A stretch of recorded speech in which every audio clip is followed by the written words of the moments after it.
Hey Lions, I decided to upload this video. I was initially deliberating whether it would be the right thing to do. I was sort of told by a few people that it probably wasn't the best thing to do.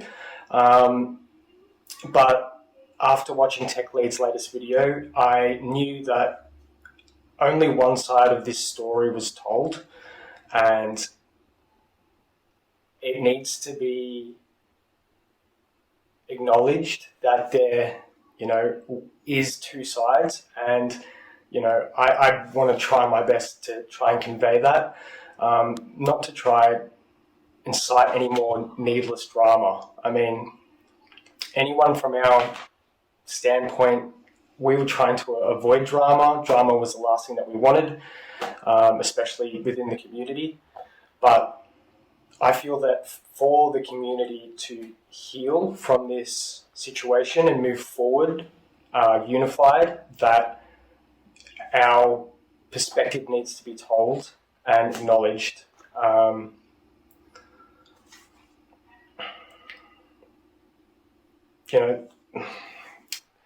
There's a lot of us that have been here from the start, putting in our own time, sacrificing time with our families, clocking in the hours, after our 9 to 5, and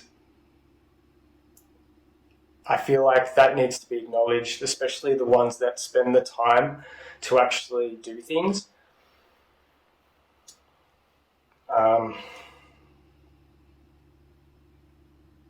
I think that one of the biggest hurdles that we face as an online community is communication.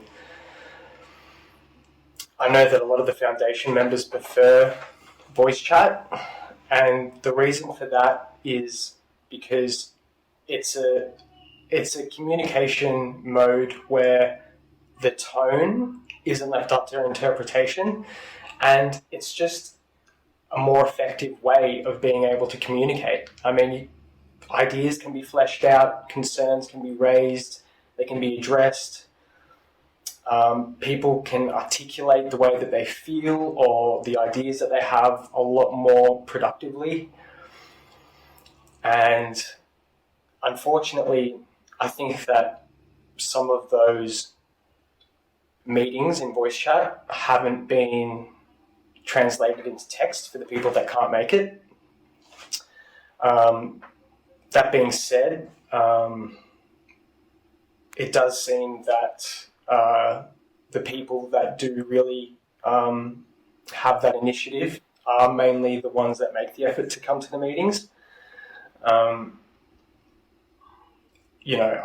wouldn't be opposed to the idea of there being a meeting transcript, but I think the problem lies with delegating these roles, because there's a lot of people that are more than happy to scrutinize every decision and throw out ideas and suggestions, but there isn't actually a lot of people that will go out and do it. And for the foundation members to have to host these weekly meetings and ask me anything sessions, to then have to go over everything again and summarize, it's just an extra job that really does hinder the progress. So I think another point to make is that a lot of, I know that even just the foundation members, they live in different time zones, so even being able to get together to discuss topics is a bit of a challenge. Not to mention the trials and tribulations of everyday life. Like, people have families, they've got jobs, they've got commitments with work, and their own responsibilities. And because this is volunteer driven, a lot of these outside forces take priority. That being said, there's always room to improve, and I know that the foundation aware of this issue, but I think that moving forward, it will still continue to be one of the biggest hurdles that we face.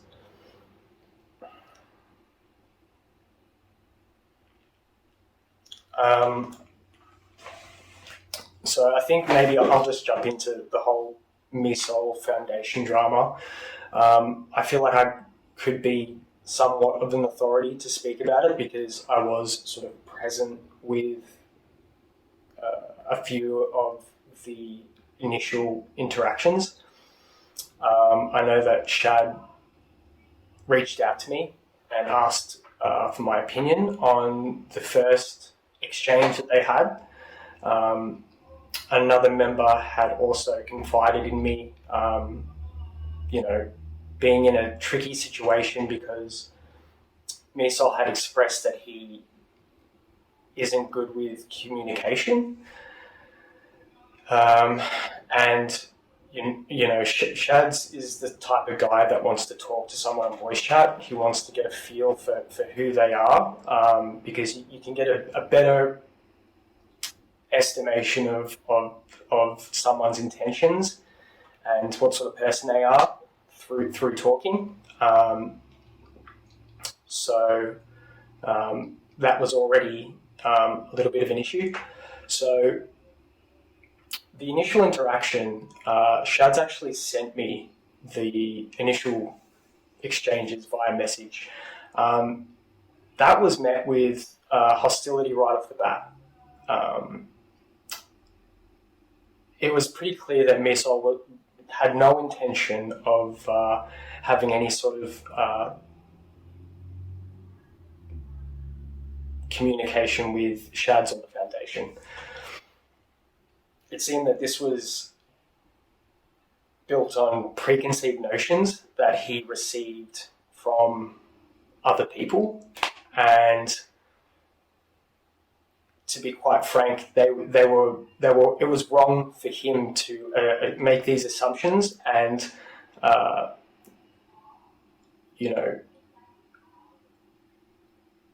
reject any type of civil discourse. So after that, it was quite clear that MiSol didn't really want to have his project vetted or talk about it or even sort of just be civil or polite. So after that first confrontation, Shads reached out to me and was like, hey, this is sort of the process with the vetting, am I wrong? Have I gone about this the wrong way? He seems like he's really upset. I want you to tell me if you think I'm doing something wrong. And I could tell that he was being sincere. And the way that I saw it, I was like, it doesn't really seem like you were being, unreasonable in any way. You were just asking him, trying to ask him some initial questions. The whole vetting procedure, that came about because of past people scamming, and whilst most people didn't fall for it, and, Shads and Justin and, the rest, Pharaoh and Carlos and everyone sort of pointed out that Jan Spicker was likely to be a bad actor and wanting to scam people. Some people did still lose some money.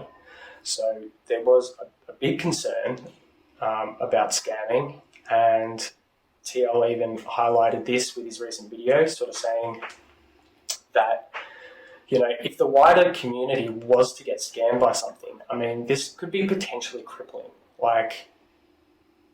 Especially with the recent price action, we're in a bit of a sensitive position. So that was the reason why. It was created. And at the time there wasn't really any objection to it. Everyone thought it was a good idea. And people trusted Carlos and Pharaoh and Shads and Justin. They all seemed like they were somewhat experts in their fields. And look, I don't think it's quite fair to say that they were self-elected. I mean, off the back of the Diablo saga, I mean, this guy, he abandoned the community a couple of days before the Coffeezilla video dropped, and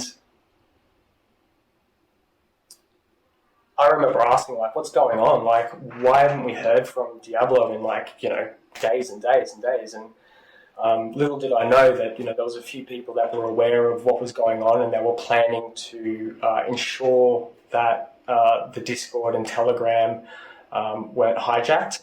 Unfortunately, the Telegram did get hijacked by Diablo, you know, but the Coffeezilla video dropped, and that was the time that Diablo chose to announce that he's leaving the community and renouncing his role as the leader, and he's creating a new coin, a new copy coin. So that was really kicking us when we were down, and the whole community was in a bit of disarray. I mean, it was a shit show. We did manage to remain in control of the Discord, but unfortunately we lost the Telegram to him. And when that happened, he deleted all the messages, he removed all the admins from their roles, locked the channel, and it just became the CopyCoin shield channel. So it wasn't like he just moved on. There was a lot of maliciousness and malice and just, you know, a real disregard to the whole community. So, you know, the community was in disarray. We didn't have any leadership anymore, and everyone was sort of wondering what was going on, who was going to take leadership. And look, anyone really could have, and a few people did sort of, you know, put their hand up and say, you know, I'll do it. But, you know, the community had a bit of a consensus going, you know, like it was pretty visible in the chat who people trusted to take the lead and who they didn't. Eventually a poll was given, and, you know, it turned out that, you know, Carlos was the best person for the job. You know, a lot of people who were at the meetings listened to Carlos. He seemed like a nice guy, and he is a really nice guy, and decided to, you know, not object by that and look to him as being the leader and moving forward. I mean, everyone was sort of happy. I mean, I'm not going to say everyone, but, you know, the wider community didn't have a problem with Carlos being the lead. You know, other people that that stayed in the leadership roles from the previous leadership, I mean, that just sort of made sense. There were people that, you know, were instrumental in being able to keep the Discord community 4 million token, and, you know, I think it was a proof of work consensus then. I think that the people at the time that were putting in the work were, you know, Pharaoh, Carlos, Shads. Justin came in a little bit later. So I don't think it was a self-elected thing. You know, I remember even Shads, like, when he didn't, from like my recollection, he didn't really want to be a leader or take on the leadership role. He was happy, and look, correct me if I'm wrong, but it seemed, I remember him wanting to just be more of an advisor, because, you know, I remember the first few conversations, he was able to articulate points really clearly. He was able to, you know, convey reasonable points, and everything that he said was really comprehensive. He was the person that I chose for the staff giveaway for the Diamond main, because I was impressed by the way that he could communicate. So anyway, so Shads and Meersol had this initial interaction, which in Shad's words was a dumpster fire, and I can't say that I disagree. And it resulted in Meersol finally leaving the Discord. I know that the foundation never wanted him to leave, but he felt that it was his time to leave. So he left. He created his own Discord, and a few people joined. And I think everyone in the community's standpoint was there's nothing wrong with being able to create another community. I know that I remember people, from the foundation telling me like it was always something that they knew was inevitable, and they didn't object to it at all. But at the time, the rules were you need to have a project vetted to be promoted in the Discord and by the staff and community. What Meersol didn't know was that there's different tiers of risk. So high risk, like something like where a lot of money would be going through this project, a lot of people's wallets would be connected. This would be considered a high risk project, and that there would have to be some form of accountability. Low risk projects, would be more of having your code sent for review. And just to make sure it's safe and not open to people to hack and hurt the community. So when the Lion Run Discord was created, that was when this standpoint and agenda really started forming from the people over there. Meersol was championing free speech, free market. Really came across as anti-authoritarian, which that's fine. It's crypto, and from there the narrative was just getting more and more extreme. I do have to say that a lot of the people that went over to that Discord were people that were either reprimanded or banned. I will put my hand up and take responsibility for some of those bans. And I can tell you right now, I still stand by most of them. There were people that I personally took responsibility for because I knew that they were a good person, and they, tend to lash out here and there. But, I told the community to notify me when this would happen, and I could usually calm them down. But after the third or fourth time, a few community members were like, he's really upsetting, he's really upsetting my partner, or he's sort of really starting to damage the community. And that was that point where I was just like, well, at what point does the community need to deal with this? It's not fair. So it resulted in a ban, and I stand by that. Anyway, so the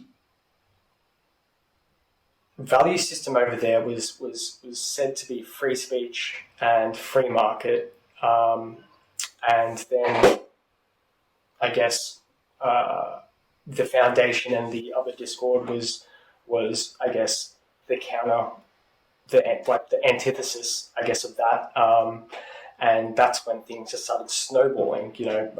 We became dictators. Then conspiracies started brewing up of Diablo.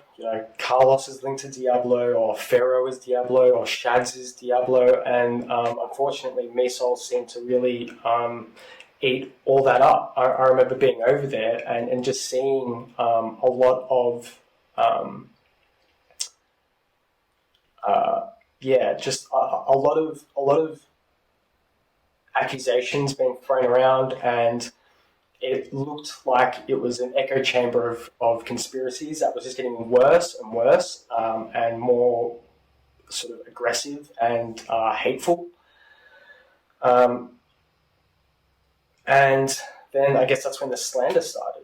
You know, Lion Run staff members started calling the foundation members pedophiles, which I guess is just, you know, it's just disgusting behaviour. I mean, everyone has their differences, but to just make Twitter posts about that and slander people like that is just it's just not something that, you know, we should stand for as a community. Like, I understand like the value in, like, you know, sensationalization and like shock value, but I guess, you know, not within the community. Like, you know, there's a way to do it, and it was just distasteful. That narrative was consistently pushed. You know, Miso was saying things like, you know, foundation members were trying to like attract like underage like kids and stuff like that, and like that sort of stuff is just, it was baffling to me that people could you know, see that sort of behavior and be like, you know, this person's a leader. I'm going to stand behind this person. And it just got worse and worse and worse. And, you know, Shad's had an AMA, and he, it was to address this issue, you know, and he came up with a suggestion, you know, maybe I've been a little bit too harsh with the vetting system, and let's have a vote and decide whether we should still allow unvetted projects to be promoted in the Discord, depending on their safety risk. You know, if it's low risk or you know, or has no wallets being connected, then that was free for promotion in the Discord. So that poll was taken, and it resulted in non-vetted projects still being allowed to be discussed and promoted in the Discord, which was good. I thought that was, you know, a great show of leadership, because it showed that decisions can be made, and you know, and everything is like a work in progress, and it takes real leaders to be able to change things and go back and say, well, you know what, that wasn't the right decision, and learn from it. I mean, there's a lot of us that are learning as we go, and that really needs to be taken into consideration as well. So Misol was allowed back into the Million Discord, and he was shilling his Twitch stream and Lion Run. And I thought that was, you know, a good, it was a peace offering, and it seemed like everything was going well. He was posting his Twitter probably every 10 minutes in the Discord, and something must have annoyed him, pissed him off. I think maybe a couple of our community members said a few things, and there was a very blatant act that was played out between Misol and Astro, where it was intentionally to agitate and to antagonize, and it resulted in him saying things that, you know, this Discord talks about incest, and, you know, told everyone in the community to fuck off, and he's going to turn this place upside down, and, you know, just like really hysterical, unprofessional, inconsiderate behaviour. So he was removed because the staff thought, well, look, we've given him another chance, and it's just getting worse and worse. So we're banning him from the Discord, and that sort of behaviour won't be tolerated. And I mean, I don't understand how that was a bad decision, because if people are allowed to call staff members pedophiles and say that the Discord talks about incest and all this like bullshit, if that's allowed, then, you know, what's the point of having any moderation? and I don't think it's a good excuse to say, someone's passionate or they're emotional. This was a sustained theme and narrative that was pushed by him and the closest people around him. So after that, another sort of peace offering was suggested where, mind you, throughout this whole time, Shads is like, I still, don't really have like anything against Misol as a person. I still really want to sort this out so we can move forward. So Bebo created a server, and the idea behind that was it being a mutual place for Shads and Misol to have a meeting.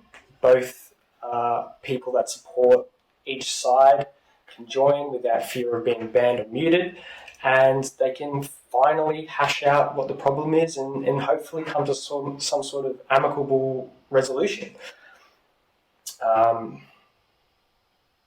Shad's daughter was sick, so obviously that takes precedent. He still managed to make it onto the voice chat, and after a while, Misol joined, and it was pretty clear within the first 30 seconds that he had no intention of having a discussion. He spoke over everyone. He was yelling. He was very angry and aggressive. And he wouldn't let anyone else talk. He came in, he yelled for 10 minutes, and then he left. Following that, it was pretty clear that he just did not want to sort it out or listen to anyone talk or anyone from the Foundation's perspective talk. And that meeting ended up going for 4 hours. There was a lot of people that had their grievances or concerns with the Foundation. They were all able to bring up their concerns or their issues or their problems. A lot of them really sort of scrutinizing who they are as people, insinuating that they're stealing money. All these questions were answered head on, and for a lot of people, this conversation went to early hours of the morning. And again, I take my hat off to Carlos and Shads and Pharaoh and also Vespa for doing a lot of the mediation. But,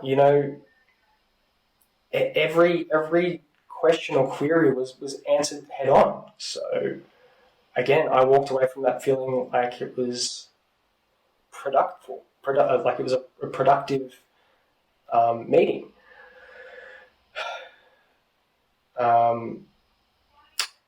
But unfortunately, even the people that had their concerns responded to, and they seem to back down or not really have anything else to object to because it's sort of been rectified, they would continue to still push this narrative that, we're banning everyone, people were acting like dictators and everything. We've always worked on a tiered system. It's a warning, and people have had a lot of warnings. Then it's after a few warnings, then you're sent to the quarantine, and after that, if it's a repeat offender, then they get banned, depending on what it is, which I think is fair. I'm open to having a vote on who wants to be banned. A vote on who should be banned. I think that's fair. Over on at Lion Run, people, this was supposed to be the place for free speech and free market, yet this channel that was meant for arguing turned into a quarantine, effectively. and people were being muted for days and months. And the only people that could perform these actions was Misol and Astro. So it was shocking to me the amount of hypocrisy when you're calling one group dictators, yet your actions are pretty, you know, pretty much acting like dictators. It got to a point where I got really upset, and I made that YouTube short, and lo and behold, an hour later, Misol unbanned everyone and apologised, and so, surprise, surprise.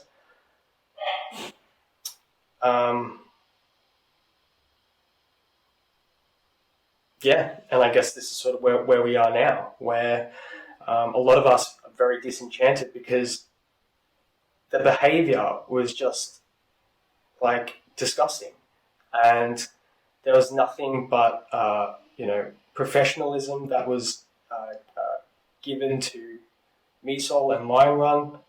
None of the foundation were making tweets about them, saying they're pedophiles or anything like that. It was all just like let the work speak for itself. Don't worry yourself about that. Don't stoop down to his level. Don't buy into the bait.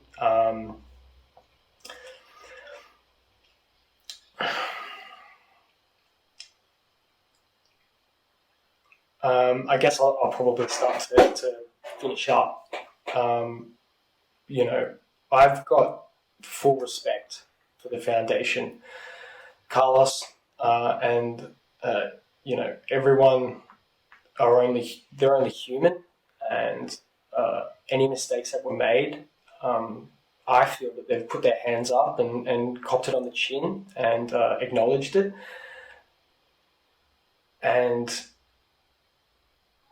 I think that they're doing a good job for something that is done for free.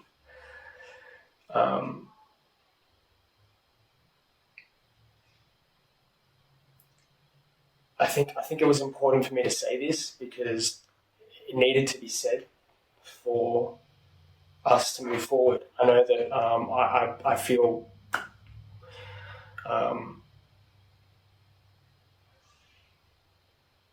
a little bit pushed to the side, and I'm sure I know that there's a lot of people that feel the same way.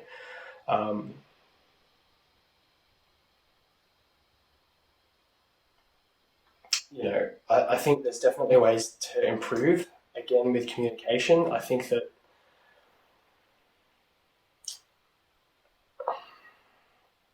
the problem is that people find it very easy to scrutinize and find it very easy to throw out suggestions and ideas, but having to rely on someone to do something hasn't really worked that well. So from the foundation and the staff's perspective, waiting around for someone that you don't know who said they were going to do something is more than likely going to be the case, and that they should just do it themselves. I think that if people really do care and want to commit time, that they make the effort to be at the meetings and the voice chats.